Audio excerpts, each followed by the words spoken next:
Ukraine presses China to help seek end to the war with Russia.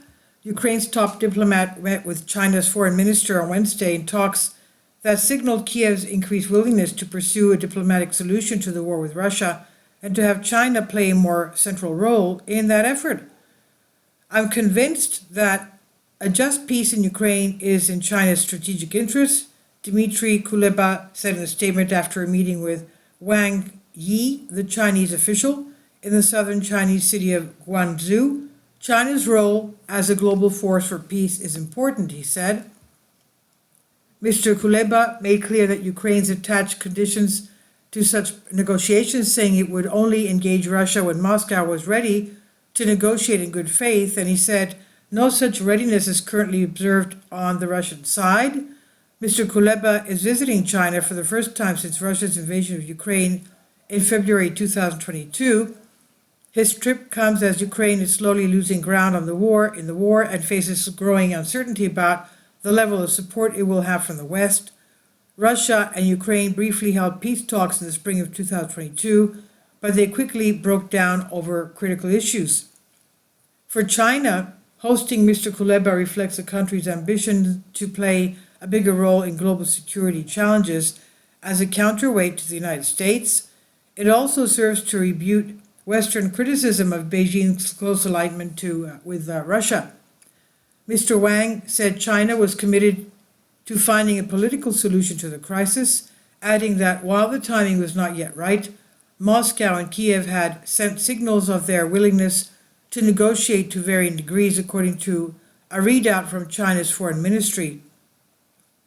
Dmitry Peskov, the Kremlin spokesman, told reporters that Kuleba's reported openness to negotiation with Russia was in unison with our position, he said, and added that Russia has never refused talks. Ukrainian and Western officials reject the idea that Russia is open to good faith peace talks. They describe the Kremlin's frequent messages about negotiations as a propaganda ruse designed to obfuscate the Kremlin's determination to force Ukraine to capitulate.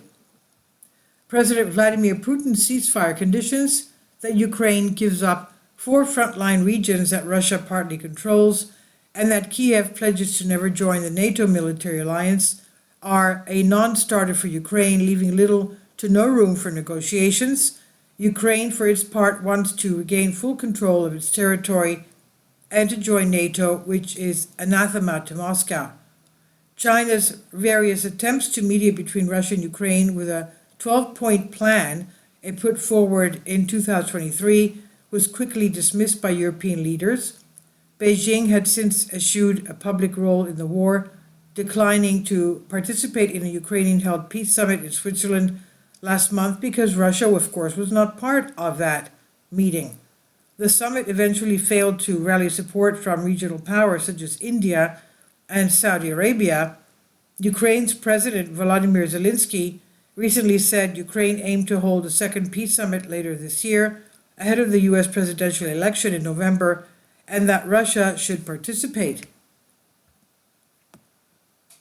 Beijing now may be calculating that the time is right to step in, partly based on a belief that Ukraine may be more realistic about how the war might end, said Yoon Soon, the director of the China program at the Stimson Center, a foreign affairs think tank in Washington. Mr. Sun said the Chinese wanted to play a role of a peacemaker and they were not able to before because the timing was not mature, in that Ukraine still believed that it could prevail in winning the war on its own terms. In Kiev, Ukraine, there has been a growing understanding that peace talks without China's participation will not be meaningful, said Natasha Biturska, an expert on Ukrainian-Asian relations at the Kiev-based New Europe Center, a foreign policy think tank. China is a country that can push Russia to engage in peace talks, Biturska said, but that Mr. Kuleva's visit partly aimed to secure Beijing's participation in the second peace summit. Ukraine wants to speed up the peace talks partly because of the prospect of a Trump victory in the U.S. presidential election this autumn. She said Mr. Trump's vow to end the war quickly has raised fears in Ukraine that he would push for a peace deal that would allow Russia to keep the territory it occupies today and leave it in a position to attack Ukraine again. The Ukrainian army is also on the back foot along a front line stretching more than 600 miles as Russian troops creep forward and capture towns. And although the vast majority of the population is adamantly opposed to Russia's maximalist peace terms, there has been growing acceptance for the need of peace talks, of course. China is in a unique position to mediate because its top leader, Xi Jinping, has a good relationship with Putin. The two have met dozens of times as presidents of their countries. Beijing also has economic leverage over Moscow, said Alexander Gabuev, director of the Carnegie Russian Eurasian Center, a research group. Gabuev said, in theory, they can use that leverage to push Russia. And this from the New York Times on DNYUZ. Please leave your comments. Thank you for your support. Finally, support my Patreon account. The daily posts are 5 videos daily, and they are totally different from what I have on my YouTube channel.